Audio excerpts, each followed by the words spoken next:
De retour sur le plateau de la tranche info, place maintenant au focus et on est jeudi et avant le jeudi c'était anthropologie. Et bien voici le retour de Nusere Kalala Omotunde qui va nous éclairer un peu sur l'histoire noire. Bonsoir monsieur Omotunde. Bonsoir. Alors on est très content de votre retour, on n'a pas cessé de me demander où est-ce que vous étiez passé. Donc avant d'en venir justement à votre programme qui était extrêmement chargé de l'ouverture d'un institut au Canada, ce qui est extraordinaire, il y a cette polémique aujourd'hui qui a éclaté autour de Lilian Thuram, donc ex-footballeur international qui vient de Guadeloupe et qui a eu des propos sur une radio justement italienne lors d'une interview. On va le citer carrément pour être clair. Ce qui a été transcrit, c'est ce qui a été transcrit, ce n'est pas forcément ce qui a été dit par Lilian Thuram, puisqu'il a rectifié les propos, puisqu'il n'y a pas les questions et que les réponses sont tronquées. Il faut prendre conscience que le monde du foot n'est pas raciste, mais qu'il y a du racisme dans la culture italienne, française, européenne et plus généralement dans la culture blanche. Il est nécessaire d'avoir le courage de dire que les blancs pensent être supérieurs et qu'ils croient l'être. Ça vous choque ? C'est-à-dire que je pense que le premier problème qu'il faut soulever dans le domaine du sport, c'est que, notamment le football, c'est que je pense que la fédération a un peu traîné la patte au début quand ce genre de choses se produisait. Et qu'il ne faut pas oublier qu'il y a eu une époque où Jean Tigana devait entraîner l'équipe de France. Il était soutenu par Michel Platini. Et je ne sais pas si vous avez entendu, enfin en tout cas lu, ce que Jean Tigana a dit à l'époque où il avait eu cette opportunité de s'occuper, d'entraîner l'équipe de France. Il a senti qu'il y avait quand même un certain nombre de réticences au niveau de la fédération. Il y a eu beaucoup de maladresse au niveau de la fédération elle-même et au niveau de certains entraîneurs. Je pense à Laurent Blanc. Et la chose, c'est qu'il y a eu du laxisme aussi à ce niveau-là sur les stades. Parce que si depuis le début, quand il y avait eu les premières, les premiers bruits de singes et autres, à cette époque-là, on avait arrêté les matchs immédiatement, les choses n'auraient pas empiré comme ça a empiré aujourd'hui. Donc il faut aussi voir que du côté des autorités de la fédération, il y a eu un mauvais traitement de ce genre de choses. Ça, il faut le banalisation même, puisque une banalisation. Et on a cru que, je dirais, le stade pouvait être un lieu où on pouvait se défouler et raconter tout et n'importe quoi. Aujourd'hui, c'est vrai qu'on voit qu'il y a le désir de revenir dans un certain cadre et il y a eu ce débordement et ce débordement qui continue en Italie. Il ne faut pas oublier que Lilian a joué en Italie aussi. Donc forcément, ce sont des choses qu'il a connues. Et que ce n'est pas anodin qu'il y ait des cris de singe, puisqu'on sait qu'à l'époque de l'esclavage, il y avait ce lien entre le singe, le gorille et l'homme, noir en particulier. Comme l'homme, en fait, serait le chien manquant entre le singe et le caucasien. Mais le problème de fond, voyez-vous, il reste ouvert. Moi, mon problème, en ce qui me concerne, c'est que je ne comprends pas que lorsqu'on fait la semaine des mathématiques, sur le document de l'éducation nationale, c'est marqué d'explorer l'univers des mathématiques dans toutes les cultures. Vous avez la culture chinoise, la culture arabe, la culture même amérindienne et compagnie, et européenne. Et comme par hasard, la parenthèse, elle se ferme là. Dans la culture africaine, non. Vous voyez, il ne faut pas oublier que le rapport de la HALD a bien montré que c'est précisément à l'école que se formatent les stéréotypes de race. Parce que les personnes non blanches apparaissent toujours dans des situations à problème. C'est-à-dire dans ceux qui représentent les tares de l'humanité. Et il faut savoir que même quand on raconte l'histoire en Occident, si les vertus ne sont pas partagées, on vous dit que la démocratie est née en Grèce, mais l'esclavage, tout le monde l'a fait. C'est-à-dire quand c'est une tare, elle est partagée mondialement. Mais quand c'est une vertu, c'est pas partagé. Alors lorsque Lilian Thuram dit ça, je dirais une chose. Il y a deux faits qu'il ne faut pas ignorer. À la sortie de l'esclavage, les Noirs ont pris conscience qu'ils savaient tout faire.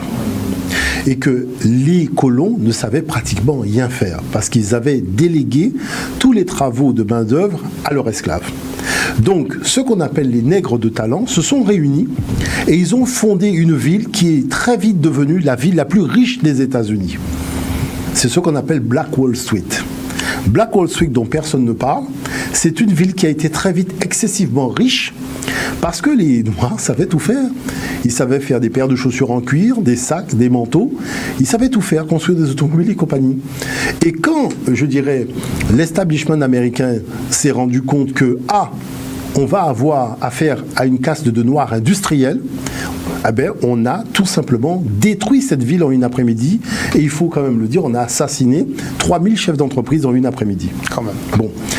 Il faut savoir que le franc CFA, qui est aujourd'hui en application en Afrique, a été inventé par Hitler, parce que Hitler a appliqué ce mécanisme-là à tous les pays vaincus, donc y compris la France, qui a eu effectivement le mark à 20 francs. Mais qu'est-ce qu'on a fait à la sortie donc de la victoire contre l'Allemagne? On a appliqué l'économie hitlérienne à l'Afrique. Donc, c'est-à-dire que si on commence à faire les additions, ça fait beaucoup. Ça fait beaucoup, beaucoup, beaucoup, beaucoup. Je ne parle même pas d'Hérodote qui décrit les Égyptiens anciens comme noirs, ayant la peau noire et les cheveux crépus. Vous êtes incapable de voir un documentaire qui respecte l'aveu de tous les témoins oculaires qui ont fréquenté les Égyptiens à cette époque-là. Donc, le problème, il est ailleurs. Moi, je pense qu'il y a peut-être un règlement de compte entre Lydian et l'establishment que révèle peut-être cette affaire, et que je pense qu'en ce qui nous concerne, nous devons faire preuve de solidarité autour de Lilian Thuram. Je ne le dis pas simplement parce que c'est quelqu'un que j'ai beaucoup apprécié sportivement, mais c'est vrai que le milieu dans lequel il s'est lancé, le combat qu'il a voulu et qu'il mène encore aujourd'hui, c'est un combat important. Et on a beaucoup, beaucoup de gens qui n'osent jamais se lancer sur ce territoire-là. Vous voyez? Et le travail qu'il fait en matière de pédagogie dans les établissements scolaires sur ces questions, les expositions qu'il a eu l'occasion de faire, les livres qu'il a eu l'occasion d'écrire, beaucoup de gens vous diront que ça les a ouverts les yeux sur beaucoup de choses et qu'il y a encore du chemin à faire. Et lorsqu'il dit qu'il faut que les gens se réunissent pour prendre conscience de leurs erreurs, il parle en particulier des dirigeants du football qui offrent un spectacle à un public, mais qui doivent garantir quand même, je dirais, une dimension quand même humaniste et respectueuse des êtres humains dans le cadre du spectacle qu'ils proposent aux gens. Parce qu'on sait très bien que quand ça commence comme ça peut très vite dégénérer, il peut y avoir mort d'homme. Vous voyez? Parce que à la fin du match, on ne sait jamais ce qui peut se passer. Donc c'est important, je pense, de prendre de la hauteur sur tout cela, et que, comme beaucoup de communautés le font, que nous puissions faire corps autour de Lilian, arrêter de raconter des histoires à dormir debout comme on a pu le lire sur les réseaux sociaux, parce que c'est quelqu'un qui fait preuve vraiment d'abnégation et qui se donne réellement à fond dans ce qu'il fait. Vous voyez? Et s'il a été en Italie, tout le monde sait, parce que le problème c'est que Lukaku, qui est un immense joueur de football, a fait l'objet donc d'attaques racistes lors de matchs de football, alors qu'il vient à peine d'arriver en Italie. Et quand on connaît la dimension de Lukaku et l'importance qu'il a dans le jeu, on ne peut pas accepter qu'un tel joueur se fasse vilipender par des supporters en Italie. Et je pense que c'est important qu'il y soit allé, et que c'est important pour nous de comprendre cela. Parce que quand nos enfants partent faire des études à l'étranger, ils se retrouvent confrontés à cet univers-là. Moi, je vous dirais que j'ai grandi ici, je n'ai jamais eu de tels problèmes. C'est quand je suis arrivé à l'étranger que j'ai découvert comme ma couleur de peau, pour moi, c'était ma tenue de combat. Je suis en tenue de combat, ma tenue de combat, c'est ma couleur de peau, parce que vous ne savez jamais à quel moment une discussion avec un banquier ou avec un directeur d'administration, même lorsqu'il a fallu que je m'inscrive à l'école supérieure de communication et de marketing de Paris, la discussion que j'ai eue avec le président de cet établissement a été vraiment ubuesque le jour de mon inscription. Donc je n'oublie pas ce genre de choses. Malheureusement, ça arrive encore à beaucoup. Il y a beaucoup d'améliorations, mais il y a encore beaucoup à faire sur ce terrain-là. Donc je pense que lorsque Thuram dit ça, c'est aussi pour donner un grand coup de pied dans la fourmilière. Parce qu'il faut quand même se dire les choses un petit peu sérieusement. Il y a beaucoup de laisser-aller sur ce terrain-là, dans les manuels scolaires, dans les livres qui sont offerts aux enfants. Je pense à certains ouvrages qui racontent l'histoire de l'humanité, où l'Afrique n'apparaît dans rien, alors que c'est le berceau de l'architecture dans l'histoire de l'humanité, et qu'on a trouvé une civilisation au Soudan, 1000 ans avant la Grèce antique, qui était déjà beaucoup plus avancée en architecture que la Grèce antique, et personne n'en parle. Ces 2 dernières années, on s'est vertu justement justement à prouver scientifiquement ce qui s'est réellement passé dans cette histoire qui a été réécrite à l'avantage effectivement de l'européen. Mais quand on vous parle, M. Moudouni, par exemple, de racisme anti-blanc, qu'est-ce que vous en pensez? C'est-à-dire que le problème de fond aujourd'hui, c'est qu'on est arrivé précisément dans une zone où on essaye de créer, je dirais, des discussions pour des discussions. Vous savez, moi, je me suis intéressé à la banlieue. Et j'ai constaté une chose en banlieue. Il y avait une discrimination qui se jouait à tous les niveaux. C'est-à-dire que vous soyez noir, arabe ou d'ascendance européenne, vous étiez victime d'une discrimination. Mais cette discrimination, c'était une discrimination liée à l'endroit où vous habitiez. C'est-à-dire que des Blancs me disaient que quand je dis que j'habite à Gare-Charcel, je ne suis pas recruté. Vous voyez, personne n'en parle de ça.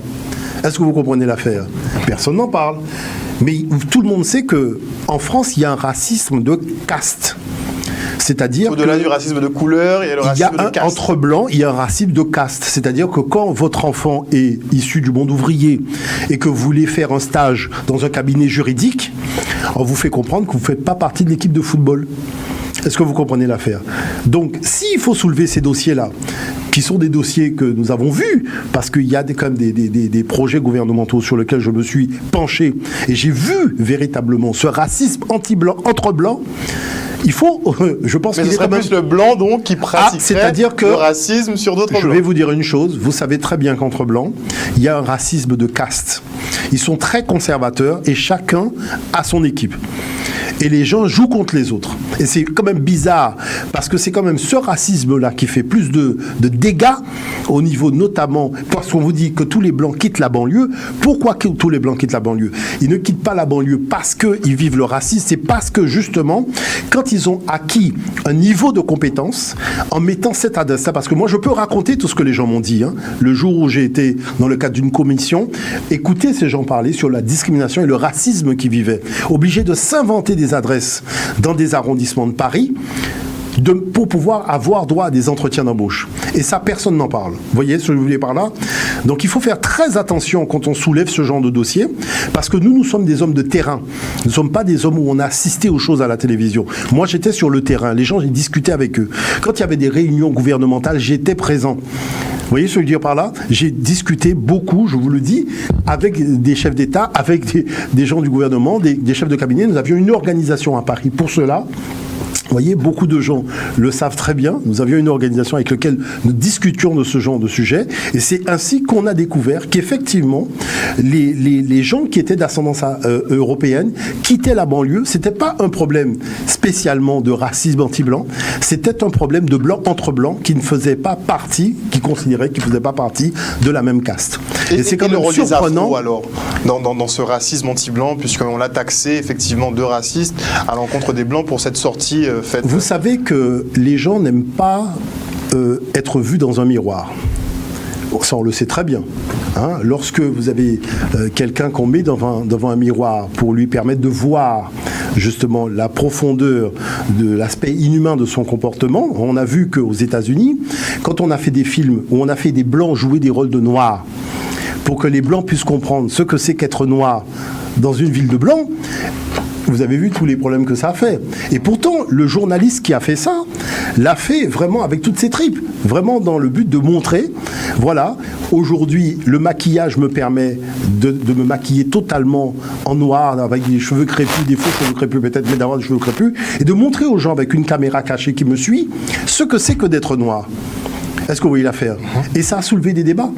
Ça a soulevé des débats, alors que c'était un acteur blanc qui jouait ça pour montrer justement aux autres personnes d'ascendance européenne, regardez la réalité en face. Regardez-vous en face. Parce que là, on a une caméra cachée et on vous voit dans vos agissements de tous les jours. Ça fait partie des choses dont on ne parle pas. Est-ce que vous voyez ce que je dis par là? Donc c'est toutes ces petites choses-là qu'on oublie lorsqu'on vient soulever la vase. Si on soulève la vase, il faut soulever toute la vase. Il ne faut pas prendre une partie et pas l'autre partie. Parce qu'il y a beaucoup de choses qui se sont passées. Vous voyez, moi, personnellement, il y a beaucoup de choses qui se sont passées quand j'étais étudiant, des choses qui me sont arrivées personnellement. Et j'ai vu qu'il y a dans les fonctionnements, je n'oublierai jamais le jour où je suis allé ouvrir un compte bancaire à la Société Générale, et j'ai été obligé de raconter l'affaire des dissidents, comment nous avions quitté la Guadeloupe, vous voyez, pour venir défendre la France contre l'Allemagne.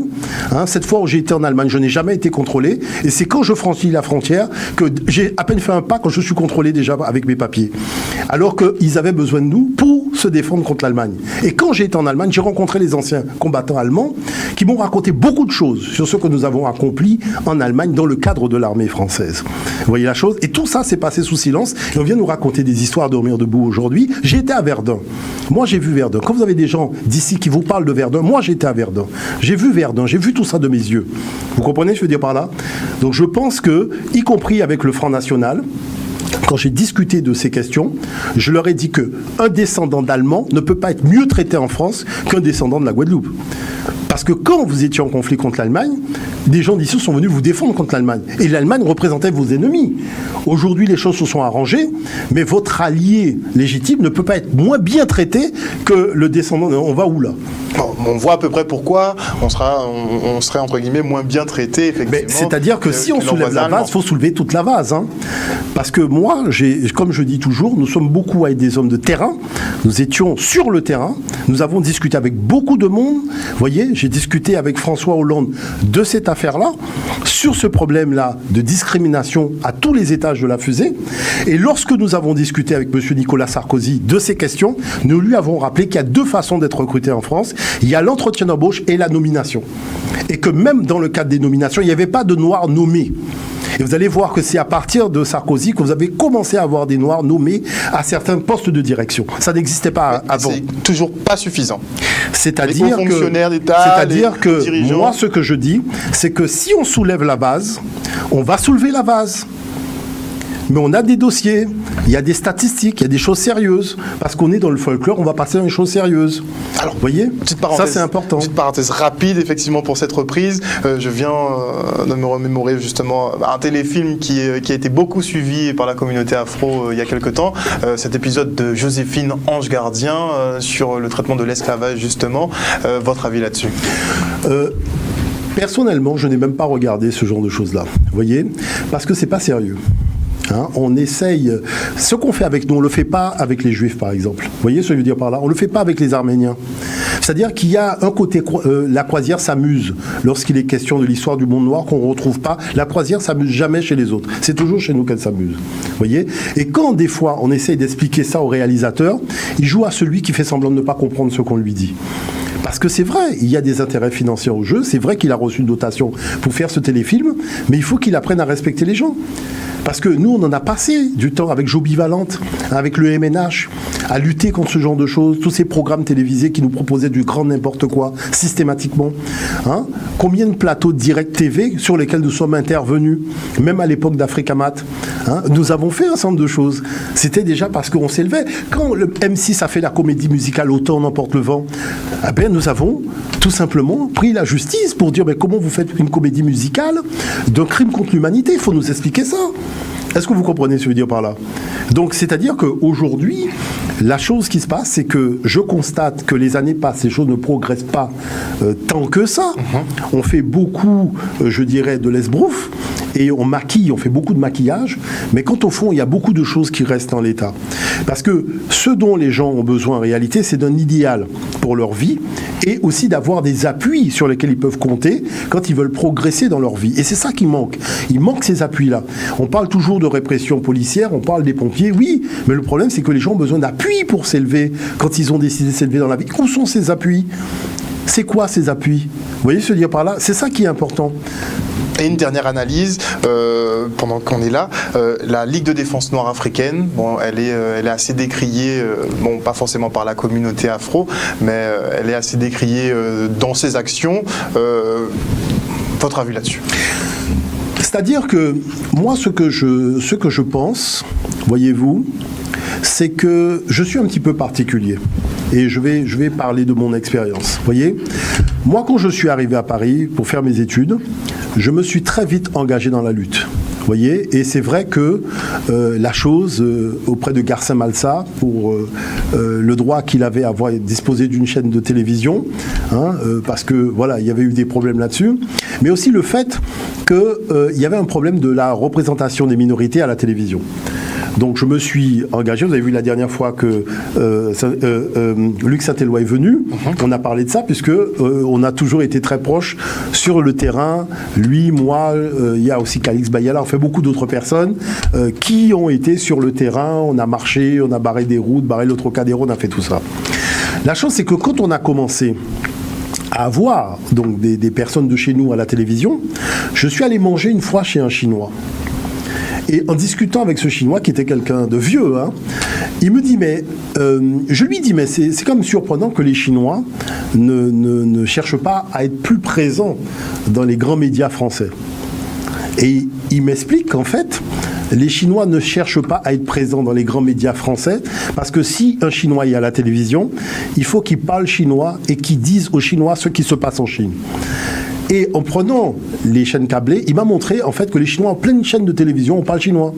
Et il a fait venir son fils, et il a demandé à son fils, qu'est-ce qu'on dit dans cette chaîne de télévision? Et le fils lui a dit, papa, là, on dit qu'à Shanghai, c'est la météo, et qu'il va faire beau cet après-midi. Et il me dit, vous voyez, quand un Chinois est à la télévision, non seulement ça permet à un enfant chinois qui n'est pas en Chine, de travailler la langue, mais en plus il sait ce qui se passe en Chine. Est-ce que lorsque vous avez Harry Roselmack à la télévision, il parle de ce qui se passe en Guadeloupe? Non. Et c'est là que je me suis dit, mais attends, mais il y a un problème. C'est que tout ce temps que j'ai passé à faire ça, en fait, j'ai tourné en rond. Et c'est comme ça que je suis parti mener une autre lutte. C'est pour monter maintenant des chaînes de télévision câblées. Et 3A Télé-Sud, Africa 24, Canal 3 Monde, toutes ces chaînes de télévision que vous avez encore aujourd'hui, ce sont des chaînes dans lesquelles, vous voyez, vu que j'ai eu l'occasion de travailler, même des fois en animateur, mais j'ai participé au montage, à la création, au soutien, voilà, défendre, tout simplement parce que dans ces chaînes de télévision-là, on parle de nous. Quand je reçois un chef d'entreprise, c'est un chef d'entreprise d'ici, c'est un chef d'entreprise du Cameroun, c'est un chef d'entreprise de Côte d'Ivoire, un chef d'entreprise de Guyane. C'est-à-dire que je fais intervenir des gens qui nous concernent au premier chef dans l'information qui divulgue. Alors après, est-ce qu'on fait les choses pour faire plaisir aux autres ou est-ce qu'on fait les choses parce que c'est important de les faire, parce que nous avons besoin aussi d'exister sur le terrain de la communication pour parler de nous, pas des autres.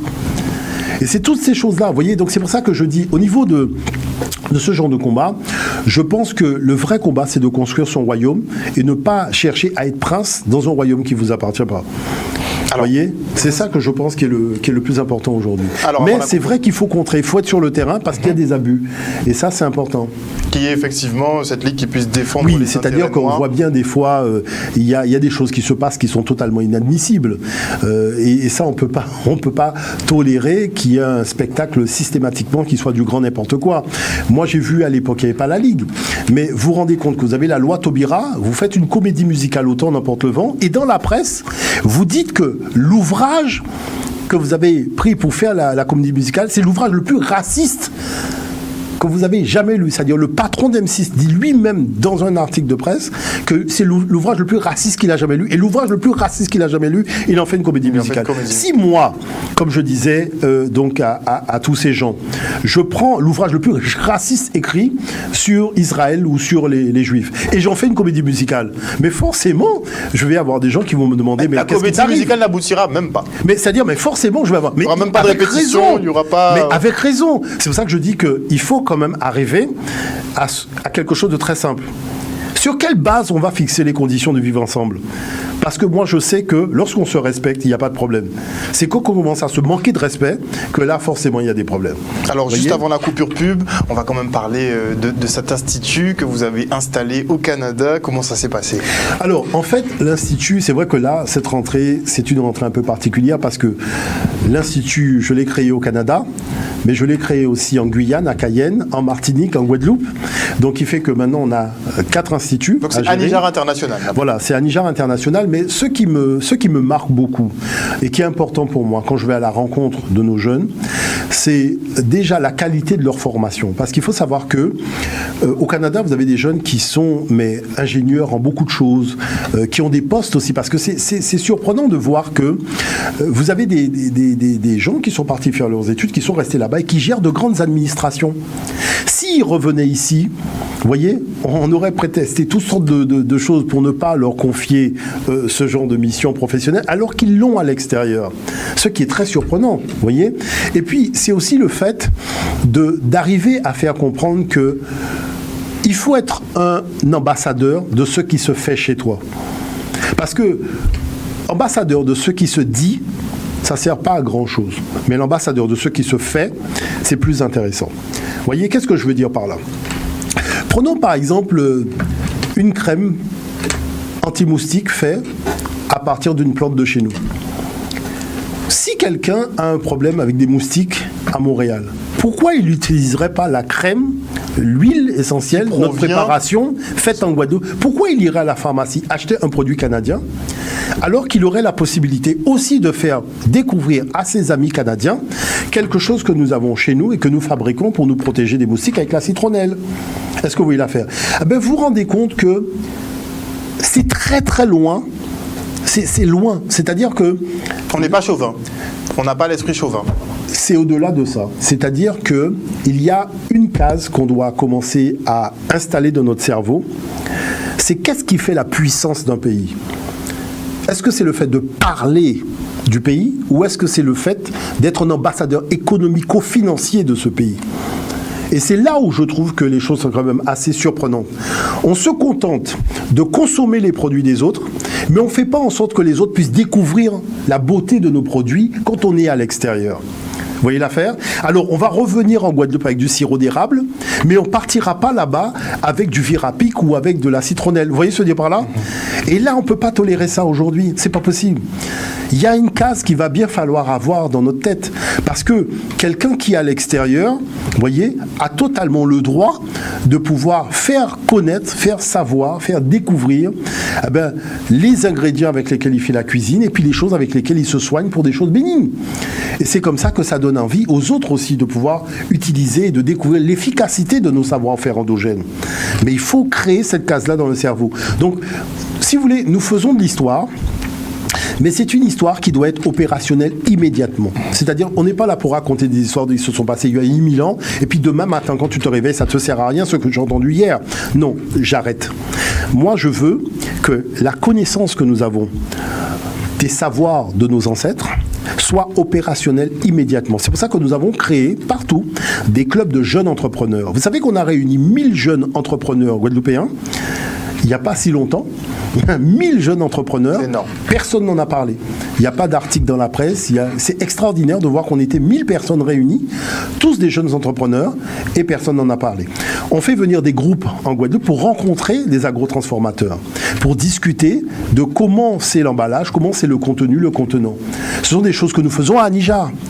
Parce qu'on n'est pas là pour faire de l'histoire.